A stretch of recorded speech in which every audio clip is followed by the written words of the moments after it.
Welcome to the Feed Central Hay Matters podcast, your go-to source for all things hay-related in Australia. I'm your host, Jon Paul Driver. In today's episode, we're joined by Allan Rattey. Dr. Allan Rattey is InterGrain's national oat breeder. Before joining in 2018, Allan worked with Dow AgroSciences as the lead wheat breeder in Australia, where he oversaw the company's national plant breeding structure and science. He was also accountable for Dow's southern breeding node, the Australian wheat breeding program. Welcome to the podcast. Good morning in Australia. Good afternoon to you, Jon Paul, over there. Yeah. Great to be on board with you. How did you get started into plant breeding? We'll start with a little bit about you. So, thanks. It's a really interesting question. I grew up on a farm. I grew up on a dairy farm where fodder with feed was crucial to what we did, of course. Little country town called Merkin, not too far from Toowoomba, and Feed Central head office. And, it was one of those things. I was always keen to be involved with agriculture, and I realised very early on that the family farm wasn't big enough for two. I had an older brother, so he was always going to win that race. And I thought, okay, I want to stay in agriculture. You need three things to live, right? You need feed, you need food, water, and air. And how do I have an impact in any of those things? I can impact feed, making sure that people have got food to eat. And so, as a plant breeder, I don't want to sound like I'm patting myself on the back here, but we do have a tiny impact in that whole scheme, and that makes me feel really good. There's a lot of challenges of what we do. There's a lot of long hours. There's a lot of occasions where you basically feel like a farmer because you're working, sun up to sundown, and then you go back to your hotel room and you keep plugging away with numbers and stuff, but you're doing that because you want to make sure that there's plentiful options out there for farmers to grow more food for the world. You mentioned numbers, and I didn't finish your introduction here. You hold a Bachelor of Science and a PhD in quantitative genetics from the University of Queensland. What's quantitative genetics? Quantitative genetics, it's a really fancy way of just saying that we can measure a lot of stuff in a lot of different environments at the same time with a high level of accuracy. That's, it's basically quantitative is just measurable. So we spend a lot of time understanding the measurable differences between parents, between progeny of parents. And then as we get into genomics, we spend a lot of time in understanding how that all leads through as well. There is a lot of science in the background of what we do. Don't get me wrong. And as we specialise into different areas of, quantitative genetics and biometrics or statistics, whatever you want to call it, and then genomics and then pathology, and then there's of course across all of this we also have to do chemistry. Because we not only do you want to have the most product, you've got to make sure that product is valuable. So you've got to understand the chemical composition of the product that you are working with. So there's a lot of elements to being a plant breeder. And I think the tree breeder who got me first excited about being a plant breeder was he described the plant breeder basically as an orchestra. You're not you're the expert in none of the instruments. You don't quite know how to make the trumpet work perfectly, et cetera, but you know how to blend them all and how to optimize this one up and down to get the best result. So that's where I think that's the most exciting part about being a plant breeder. You just equated fibre digestibility and plant height to a tuba and a trombone. Yeah, yep, and they're all just elements. They're all just part of the package. We always have to breed a package that goes across 20, 30, 50 traits, depending on what's valuable and what's not. And every little bit plays its part in the orchestra. Yep. Now, I do want to get to your modern goals, but I want to talk about how you moved from sugarcane to wheat to you've done work in corn and soybeans and now oats. What did that progression look like? And what are the similarities and what are the differences?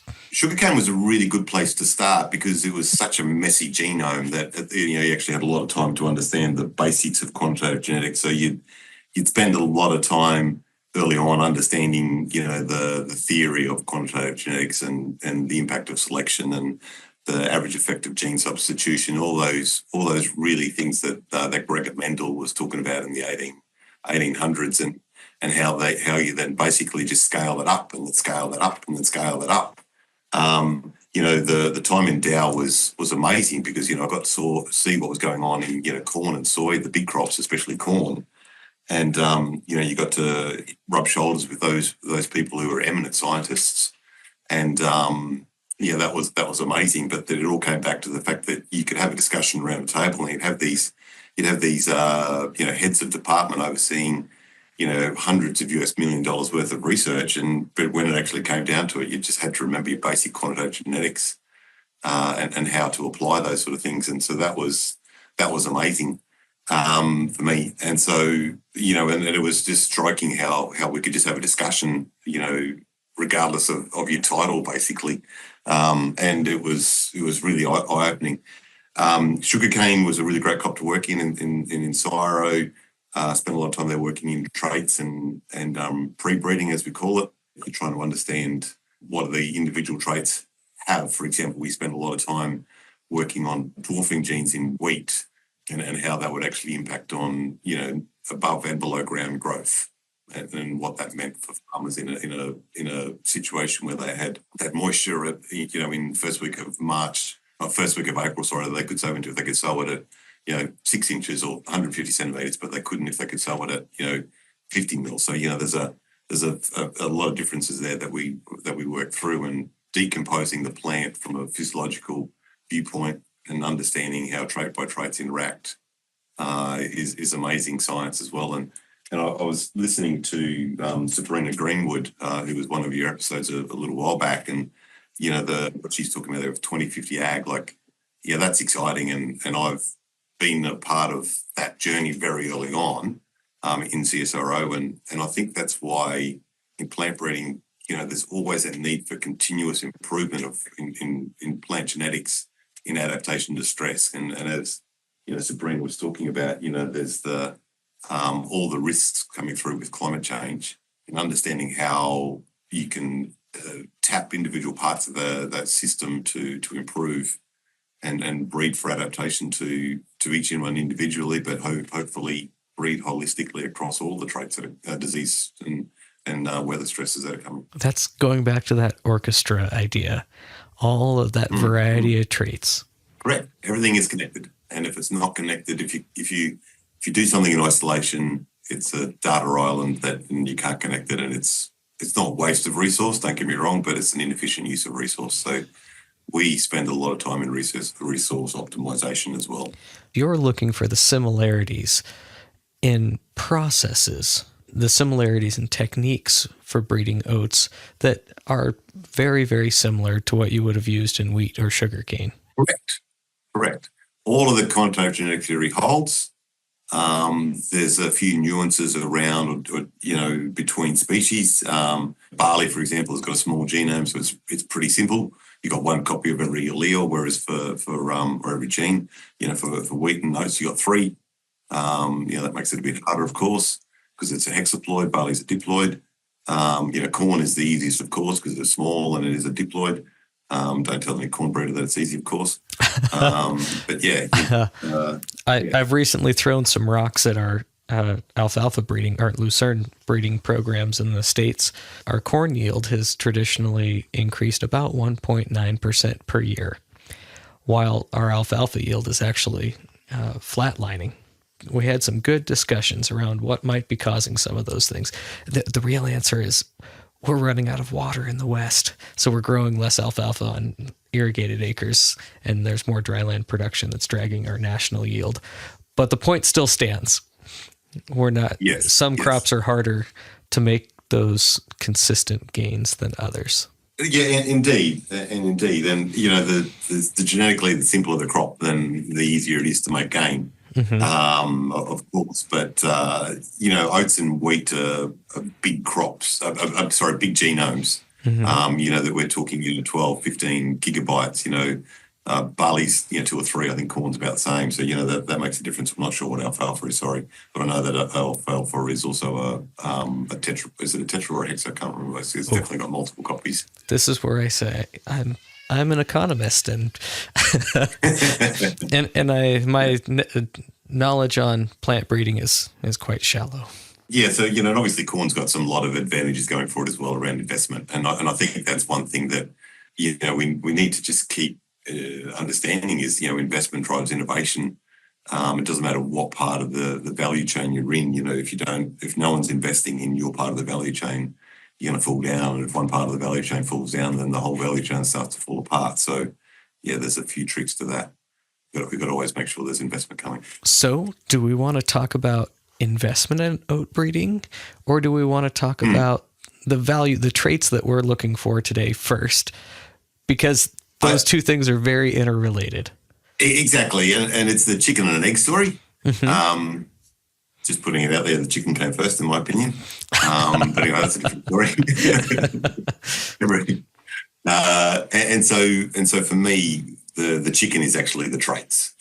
What's the target? Because if you don't have a clearly defined breeding target, then it's impossible to make gain, and it's impossible to therefore attract innovation and investment for that innovation. So I when I presented at AFIA at 2023 when you were in town, Yeah, I was there. Jon, I spoke about genetic gain in a public breeding program versus a private breeding program, and the traditions in Australia and copied around the world are normally that private breeding will go faster, normally around two times the rate of genetic gain per year than a public breeding program. And the major reason for that really is just scale. Like we're just bigger, we're more streamlined, we have more mechanics, we have more robots in the systems because we're running big programs. We can afford to have better toys. Let's just leave it at that. Mm-hmm. One of the things that we've got here at InterGrain, for example, because we breed wheat, barley, and oats. We're Australia's dominant barley breeding program. We've probably got about 2/3, 70% of the market share in barley. We're probably about 20% of the wheat market share in Australia. It's coming second, but hoping to go forwards in that area as well. But because we've got a lot of plots, we have a robot seed packer that works 24/7, 24 hours a day, 7 days a week when we need it to. It doesn't stop for morning tea. It doesn't stop for lunch. It doesn't complain when it's hot or cold. It just keeps going, and it'll pack more plots in an hour than a person would in a day. When you're running 24/7, it really speeds up the process and lets us drive scale. When I was in CSRO, I used to talk a lot about with the pre-breeding people that, like that Sabrina was talking about. Mm-hmm. And I'd say I'd always be that person pushing that, okay, that's really good. That's really exciting technology, and you're getting some great information. How do we do that 10 times faster? And then once we get that working, how do we make that 10 times faster again? Because that's the scale you need to be able to leverage, something from the pre-breeding, the public space to the commercial reality, and make sure those investments that have been made pre-breeding actually come to fruition in the real world, which is real world as farmers' paddocks always. Mm-hmm. So chicken and egg. Back to that. The chicken, what comes first is always understanding the value of the product. There's a lot of science that goes behind, understanding how you get to that value, but that's the primary driver. Do you have a product that's valuable or not? What are those valuable characteristics that you're breeding for today? So our major focus in oat and hay, in particular, really is around, firstly, biomass. So we just need more of the crop. Tons. We get paid based on tons. Yeah, and, quality is important, don't get me wrong, but, if you have a 20% yield biomass improvement for a 2% premium decrease, then it pays for itself, right? So it's pure economics, and I think there's a certain element of what happened previous to InterGrain joining the program where there was a lack of clarity of understanding the true target, and so one of the things that private breeding always does is we listen to everybody, but then we go, okay, that's all great, but in the end, who's the most important voices we've got to listen to, and how do we make that economically work for everybody in this mix? And we will always breed and select for lines that have got specific adaptation that, for example, are high quality but low biomass, because quality and biomass or yield are always negatively correlated. It doesn't matter what crop you're working in. Mm-hmm. You go up in one, you go down in the other. Usually it's protein. You go up in corn yield, you go down in protein or that grain. It's pretty simple, because you've only got a certain amount of resource that you can chuck into the crop. And so there's a lot of little levers to that. In making sure that you've got that breeding target, very clear front and center is interesting. Another analogy that I use on occasions with when I talk about breeding targets is, the breeding target is the Titanic. We're going along, and we can change direction, don't get me wrong, but it does take us a while to change the whole Titanic. Mm-hmm. If we see an iceberg, we can chuck out some life rafts and make sure that we get some products out there. That analogy really comes back to saying, okay, there's a specialty target over there. It might be a very high quality. Growers are happy to accept lower biomass, but they want it to be very high quality. So they might want it to be very high sugar, or high protein, or very low neutral detergent fibre NDF. They might want something like that. So we'll be able to find that if we know what we're looking for and we understand the value proposition of what that means, and therefore the opportunity cost of us either providing it or not providing it. And going back to the fact that, the reason why there's so many people involved in plant breeding is there's a lot of challenges in agriculture. We just need to make sure that farmers have got lots of tools available in their work in their farming system. Maybe this is an oversimplification, but this is how, if you're buying a forage product, you have to think about a couple of buckets. Protein's one, fiber digestibility, and sugar. Those are the three big buckets in my mind. Now, I'm a Timothy grass grower, and I happen to know for a fact that it's not a protein product. I was just looking at a forage test for my Timothy grass, and it was 8.1% protein. And I'm actually really happy with that. I was also happy with the 47% NDF, which actually is really high, but the DNDF, the digestible portion of that, was 55%. So we're talking about highly digestible forages, and then the sugar on it was 16%. These are universal numbers, right? That almost sounds Pretty like good number, yeah, that almost sounds like an oat and hay crop, right? As I think about the forage product that hayfield has gone to Japan in the past. It didn't this year, but in past years it has. So we're participating in the same markets as Australian oat and hay producers, in the same export markets anyway. As you're thinking about the products that you're breeding today for the future, there's going to be an interplay between drought tolerance, biomass quantity, the tonnage, and then those other three things that I talked about, the protein, the fiber digestibility, and the sugar. Can you take me through the interactions? I mean, those are the big buckets. How do you balance those things in your mind? So it's a great question. Thanks, John. And I think the first thing is how you select for those traits. Mm-hmm. And if you've got genetic variation, is genetic variation bigger than environmental variation? So if we drill all the way down to it, but at the highest level, we need to be able to make sure we can discriminate or select. Biomass is challenging to do. Traditionally we've done it by hand. Now we're in a situation where, with some research connections that we've got through AgriFutures, who's a funding organisation in Australia. Yes.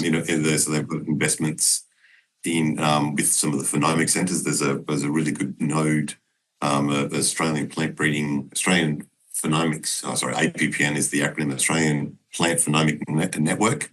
There's a couple of nodes that I'm working with at the moment, one in Queensland at UQ, one at University of Adelaide in particular, doing a lot of work there. So we're now using LiDAR combined with hyperspec and hyperspectral analysis, and then where you've got the cutback version, and then you've got the full version that you strap on someone's back. Mm-hmm. So we talk about needing the sun. So that's the person who goes out and does the hard work. Everyone else just stands around and watches a drone fly. Go, look at how clever we are. But the trick there is that we're now talking about being able to get rid of the bottom half or the bottom 2/3 for biomass quicker.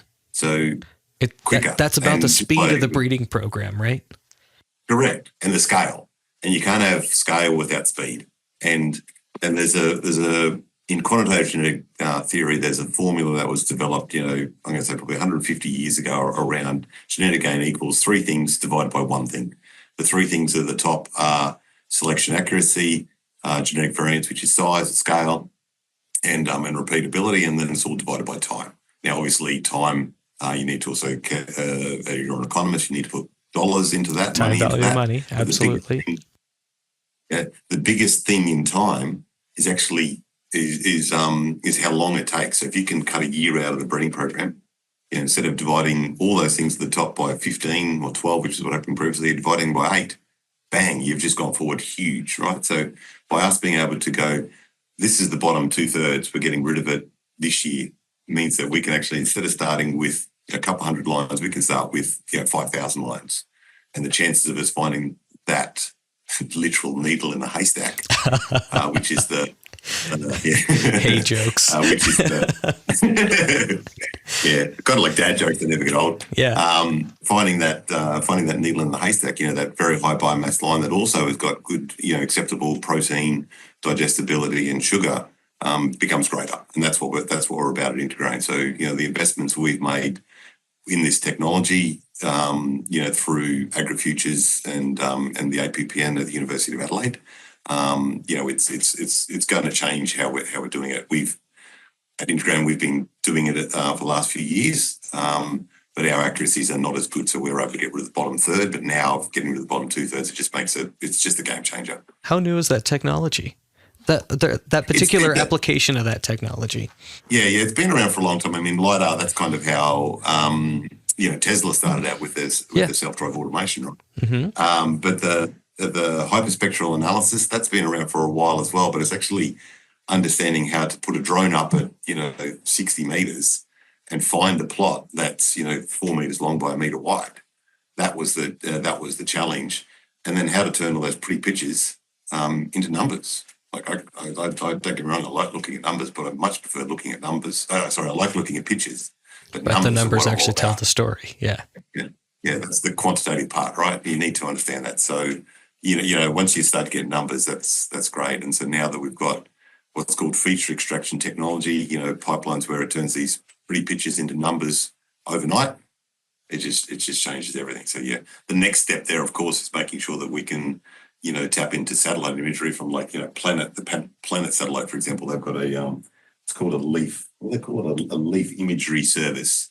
And they'll do some of these traits as well on a bigger scale, bigger than what we can handle at the moment in our breeding situation. But it's something to think about in 2 or 3 or 4 years' time. Taking it to the next level and letting growers be able to say, this is a high value paddock and this is a low value paddock. I mean, that leads to economic returns, right?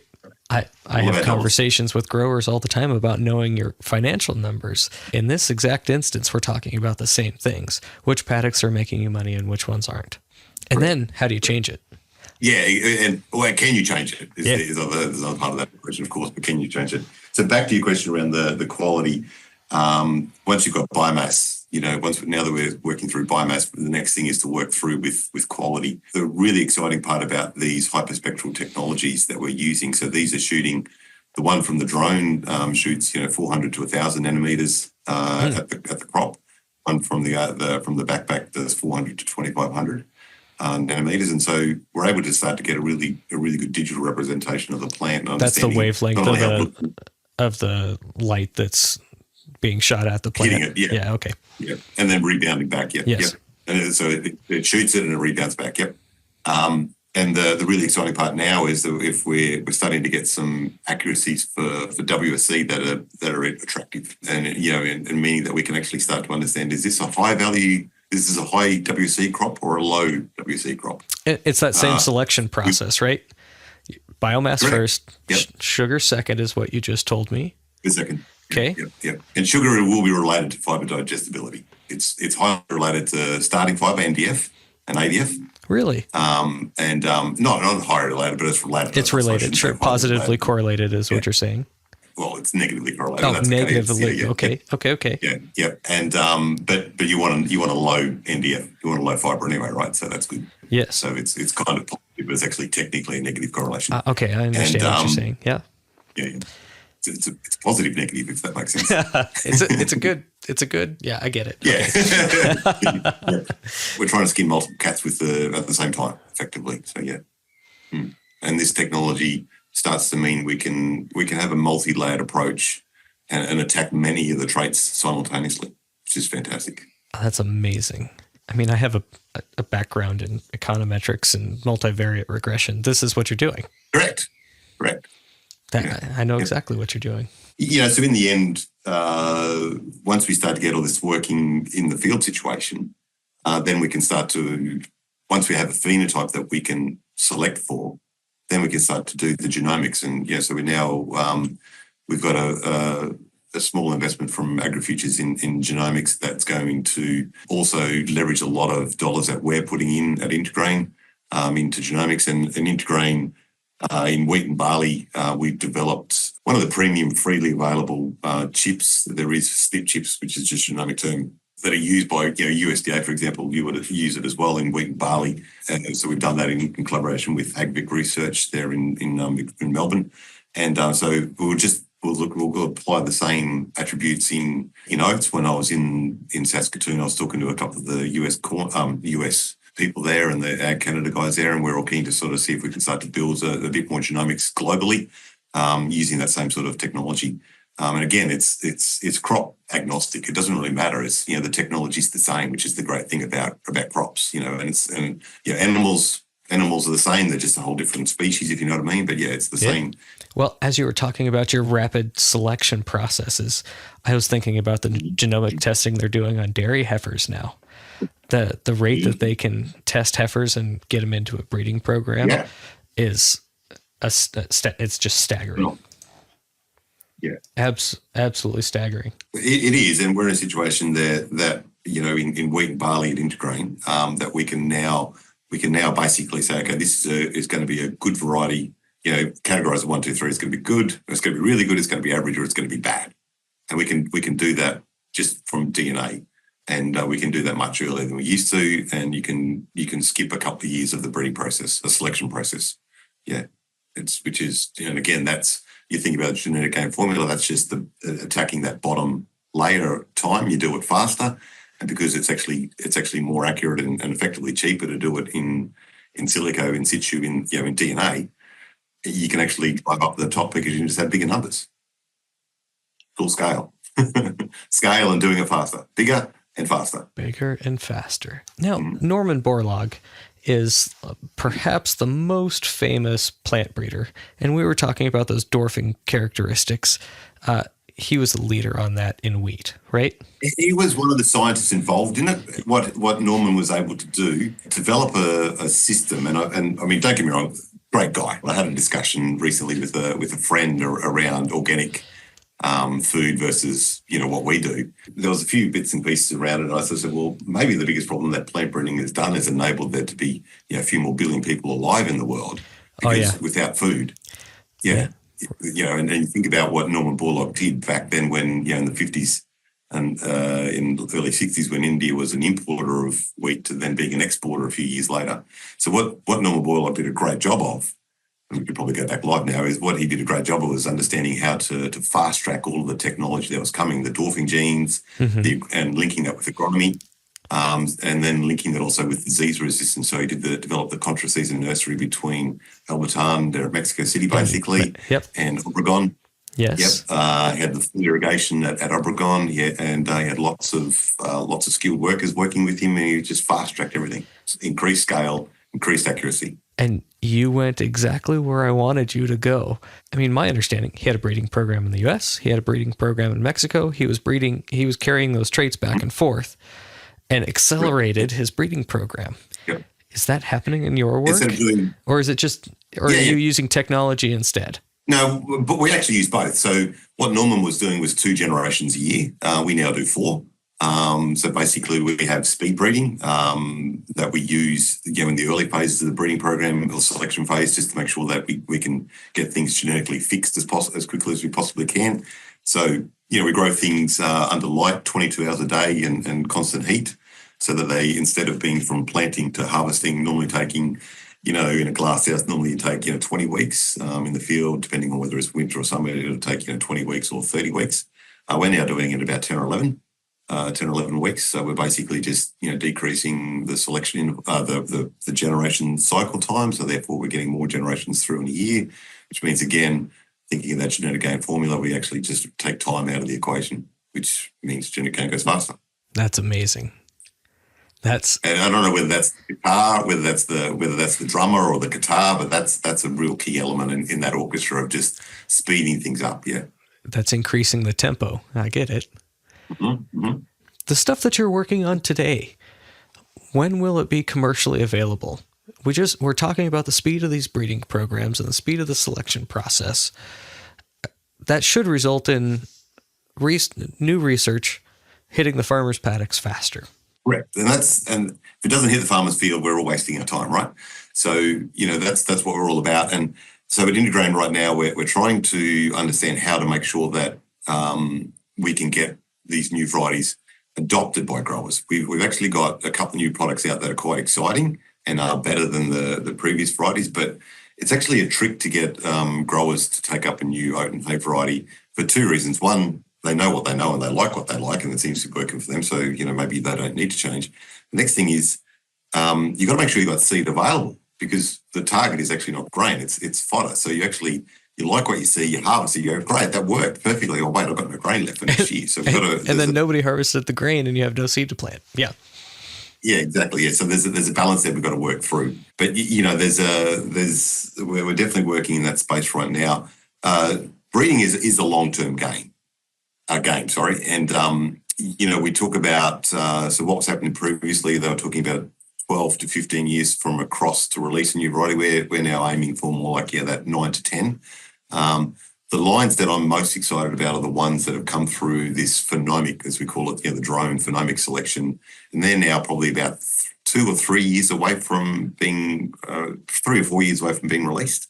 We've got a couple of new lines right now that we're excited about. One of them is actually leveraged out of our grain program. So that actually is a really good, a good attribute, because it'll actually, growers can therefore de-risk their farming system. They can say, okay, especially if they're in an area where they can deliver oat grain to a mill or to a feedlot, they can say, okay, cool, I'm going to grow this variety, and if it looks like it's going to make a great hay crop, and hay prices are high, I can cut it for hay. If hay prices are not good, they can take it for grain. So that flexibility, that dual purpose flexibility of oats is quite exciting compared to most of the other cereals and some of the other crops. But we do have a few new lines coming. We are continuing to work with some of the other lines that we've already got around. So InterGrain, in partnership with GIA, released 2 varieties, one called King Bar, one called Archer. And they're the first, well, currently the only varieties out there that have got IMI resistance built into the background. So it is a single gene, so integrate by sowing, IBS. But what that means we know in sort of northern New South Wales, Queensland, where there's a lot of Innovex, imidazole chemistry gets put out over summer to control weeds. Now farmers have got another option that they can actually plant one of these IMI-tolerant oat varieties into that system. And therefore, again, it's just farmers having systems, tools in that work in their system. Remind me what that chemistry controls. I'm actually not that sort of a chemist, but it can control, a lot of grass weeds, and in particular is what it controls. Yeah, brome grass is the main one. Gotcha. Downy brome, probably. Yeah. It's a very widely used chemical in agriculture in Australia. Here too. And where you have, and where you have that, so Flame or Century or whatever those products are, and what that enables growers to do is now they've got an opportunity. They can plant a crop in the ground in March, where normally the soil would be sitting there bare, and if they got moisture, it's away, and they're producing feed that they can either graze or they can take it through to hay, and it just gives them more options. That flexibility is amazing. Yeah. And if it's in the end, one thing that I've learnt over the years and I've been in agriculture for pretty much all my life, is that it's not actually as much as having an upside. It's all about de-risk for farmers, and that understanding it's great to have something that's going to be 10% high yield in a good year, but if it's 20% back in a bad year, you don't want it, because that's too much of a risk. It increases the volatility in that case. Correct. Yep. Yeah. We haven't talked a lot about root structures. I'm not too different. The seasonality is different, of course. We're growing our hay through the summer instead of through the winter. But water is our biggest limiting factor, just like it is for most oat and hay producers in Australia. And that access to water has everything to do with the roots. I'd love to hear your thoughts on roots. Have you ever come across an emu or an ostrich? Yes. The ostrich is a great joke where you bury your head in the sand. And unfortunately, that's effectively what we're doing in oats at the moment directly, because we're actually not assessing roots. What I will say is that above ground biomass is related to below ground root systems. The one thing we know for certain is that the longer the root system is growing for, the bigger it'll be. So, roots grow at roughly a centimetre a day, doesn't matter whether it's wheat, barley or oats. Early oat roots typically grow a little bit faster than wheat and barley, a little bit more vigorous early on. Oats have what's called a mesocotyl as well as a coleoptile, so you can plant oats deeper than wheat and barley. So you can plant oats. Corn has a mesocotyl as well as a coleoptile, so you can actually plant oats down to 100 millimetres under soil, and as long as the soil's not too hot, it should come up. Whereas wheat and barley, you can't do that. So there's having an opportunity. Remembering we're in a different season, of course. If you're planting in March, April, and you've got moisture down there, you can go at it with oats. You can't go at it with wheat and barley because you can't get down that deep, and the soil's too hot and won't come through. But yeah, as far as overall root biomass goes, and a big above ground crop equals a good root system. That's the learn that I've got from the work I did with CSIRO in wheat, and I'm just applying that at the moment. I do want to go dig up some ground butter and dig up some plots. I really do. Yeah, and check it out yeah. I did just learn something, because we actually plant our oat crops at the same time as you do. But we're planting coming out of our winter, the 28th of March, maybe, is I think when we planted last year. Now for us, the snow is just gone. Yeah, you obviously you're not going deep at all because you're trying to get it shallow, so get it out of the ground as quick as possible. We're trying to do fall tillage before the snow, and then get that ground to warm up as much as possible in the spring. And yeah. I just thought it was one of the oddities that came to me is we're planting our oat crops at the exact same time. Yeah. It was quite interesting because when I was in Saskatoon, I think it was early August, I was there, and so I planted all of my trials in sort of April and into May, and most of their crops were planted around the same time. I left in Australia and nothing was booting yet. That booting phase over there, everything's loud. It grows different here for sure. Yeah. Yes, indeed. The longer days here also makes a lot of difference. Oh, big time, yeah. And it's all about thermal time, and thermal time is a big player in all of this, and day length plays a big part in thermal time. When you talked before about roots, John, and for me it's a big passion. When I was in CSIRO, a lot of the work that I was doing was around improving water use efficiency, and remembering in Australia we're growing it through winter, and so what we're doing now is, as we shift the sowing window forward a little bit in oats, grain oats in particular, but also in hay oats.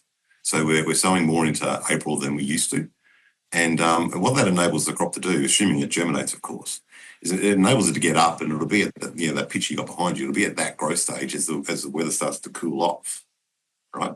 And so, what do we know about water use efficiency? The biggest driver in water use efficiency is exchanging water for carbon, so transpiring, when VPD or vapor pressure deficit is low.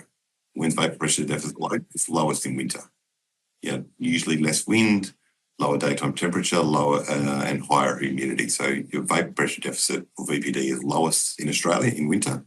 And so by altering the sowing window a little bit forward and making sure you've got a crop happily pumping away, growing, transpiring, photosynthesizing, etc. in winter, the bigger the crop's going to be, the better water use efficiency it's going to have. So that interface with agronomy and farming systems is crucial. Oh, absolutely. What's something that you would want growers to know? I guess the biggest thing that I want growers to know is that we're working really hard at this, and I can talk about investment and how much money it costs and all that sort of things, but everyone's spending money. I get that. It's just around making sure that effort is rewarded. And so in Australia we have what's called an endpoint royalty system, and so hopefully growers are doing the right thing and declaring what they're growing, because that's going to make sure that the investment continues. as Sabrina Corinne was talking about, as we go into a changing climate, we don't quite know exactly what works now is going to work in 2050. So we're always breeding will mitigate. We'll have continuous improvement to mitigate those impacts of climate change. It's an expensive game that we all play. Farmers, don't get me wrong, spend a lot of money as well. So it's around rewarding the investment and the hard work that's put in.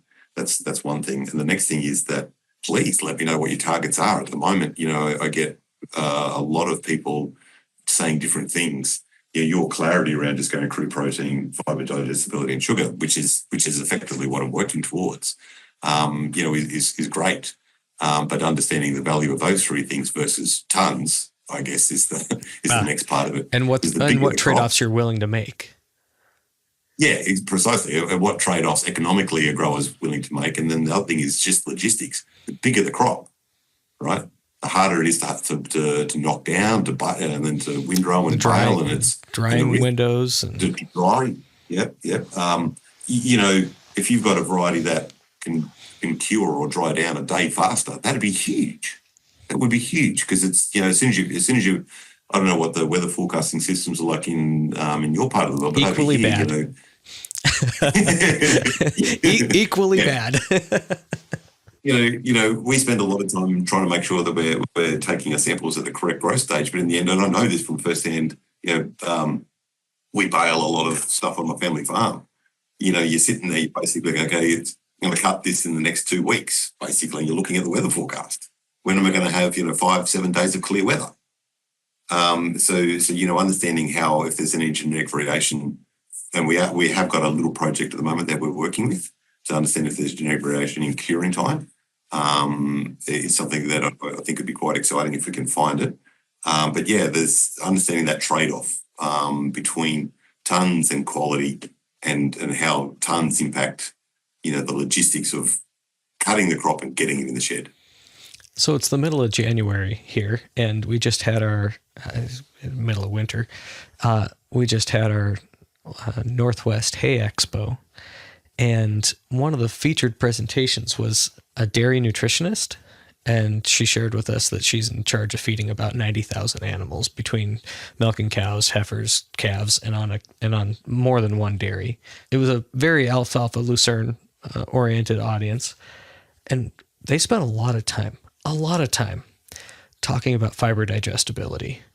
And for me, the most important part of that whole conference was growers listening to the actual end user. So I want to ask the actual end user, way down the line from where you're at today, is maybe a Japanese dairyman. Do we have efficient systems to get that information back from a Japanese dairyman? Yeah, and so all the in Australia, obviously there's domestic hay and there's export hay, and the export hay millers, Hay Australia, and those sort of people talk to me quite regularly. And Gilmac and Balco and Johnson's and but they talk to me, and fibre digestibility is one of the key attributes, and there's two components. So one is just making sure that all the energy is being used right. The next part of that becomes actually in a greenhouse gas emissions system, because if you're actually producing biomass that effectively just goes out the back end of a cow, and that fibre is unused, then it's a greenhouse gas GHG inefficient system. So you want to make sure all of that fibre is digestible across 240 hours. And so I'd love to have some more research and understanding how that fibre digestibility changes across time with varieties, and then the impact on greenhouse gas, because sooner or later when the world has to start paying for carbon, and it was quite interesting when I was in Saskatoon in August for this conference, there were farmers there assuming they're going to get a check from the government for their carbon credits. Whereas over here we're working in a slightly different assumption. And so, how globally this plays out will be important as well. Don't get me wrong. If one country working on a different GHG system than another country, that's going to be a big impact. But we all know that it's important. Yeah. Well, so greenhouse gases, how cattle interact with that, yeah. What I just learned is we're producing the seed, we're transporting it, growing it, harvesting the crop, processing it, shipping it again, and feeding it. And that might be fed on the other side of the world. And if that fiber isn't usable, we just shipped it all the way across the world to create a pile of manure somewhere else. That's and the fiber part is not what's valuable for, well, there's a little bit of water holding capacity in that fiber if you apply the manure to a field, but that's not actually the economic value that you're looking for. Yeah, the more that goes out the back end, the more greenhouse gas inefficient it is as well. So absolutely, because because you're putting inputs in to grow the crop, and then I don't know how much diesel gets used to grow the crop and get it from the Pacific Northwest to Tokyo. It's a lot. It's a lot. Yeah. The reality is maybe on a per unit basis, not very much, but the whole scale of the industry. It all adds up. Yeah. I mean, 1 or 2% difference in fiber digestibility could be a lot of greenhouse gas emissions across the whole industry. Correct. Yeah. Huh. Yes. And then agriculture is. Sorry, mate, you go. No, that was just a light bulb coming on over my head. I understand now. And agriculture is actually, there's a lot of people out there saying that we need to change agriculture because it's such a big emitter.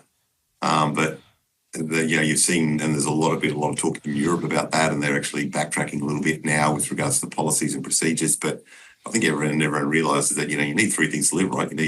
One of them is food, so we kind of need agriculture. I love the research that's going on at InterGrain. And with all of these things being considered, there's a lot to sort through. So I definitely appreciate the work that you're doing. And it's, it is always that global connections that we need to build. For example, when I spoke about drones and feature extraction, the first people we worked with there was the University of Purdue. Oh, yeah. So, we're on a global platform. Obviously, we act local, but we do think globally. Yeah. Wonderful. I love how everything is so similar, whether we're talking about my Timothy grass or your oats. It's all very similar. So on fibre digestibility, and I know you guys are using Dairy One. We're trying to use feed test, but we actually do have some reasonable accuracies now for 30, 120, and 240 hours from NIR. These are we had some good discussions amongst labs at our Northwest Hay Expo too, and all the labs need competitive differences while still maintaining the integrity of the testing in the industry. You really should be able to take a sample, subdivide it, or rather take that sample, send it off to the lab, ask them for a portion of that sample back and send it to a different lab and get a relatively there's still going to be variability. Don't expect the exact same test result to come back. But it should be close, and that's good and healthy for the industry. But at the same time, then how do the labs compete besides price? So we had some really fascinating discussions around metrics around fiber digestibility. Some like the total track NDF, some like just ADF and NDF, some like going to TDN. There's all these different metrics out there, and the labs are trying to differentiate, and the customers have to use that information for it to actually be valuable. I don't have any answers here. It's just a fascinating discussion. Do we use 30 hours or do we use 40 hours? I don't know. 240 hours. I don't know. Yeah. And actually, on that point, that's where you got to intersect with the animal nutritionist, because at what point does it become irrelevant? Like you'd assume 240 hours, that's 10 days. Like me thinking to myself, I'm assuming it's all gone in and it's all gone out within a week at least. That would be my assumption too, but there's got to be a reason they use 240 hours. 240 hours for? Right. But the technology that we're using now there was developed by someone who works at a university in an animal lab. So, okay, fine. Obviously, it's 240 hours. It surprises me. But yeah. I'm going to say, I don't know. Yeah. And as soon as we stop learning, we're all in trouble, right? So that's all we get. But one more point on this fiber digestibility and time. If you're testing 240-hour fiber digestibility, does that mean you have to wait 10 days for your samples to come back? Or do we have a different proxy for that 240-hour digestibility that you can do in 12 or 24 hours? And these are some of the competitive elements between labs Yeah. that were being discussed. Correct. Yeah. No, we're always using NIR for all this, and it's built on calibrations, and Sure. Yeah, so they've got the validate. But yeah. Yeah, but if you do go to the wet chem to really refine those calibrations, yeah. Yeah, exactly. Yeah, you need to wait the 240 hours, which is a long time. Yeah, absolutely. Again, I've been joined by Dr. Allan Rattey, and he's InterGrain's national oat breeder. Thank you again for your time. This has been a wonderful conversation. Thanks, John, and thanks to Feed Central for making this opportunity available. Thanks all. A big thanks to our guest today for sharing valuable insights. This podcast is proudly presented by Feed Central. Stay tuned in for upcoming episodes.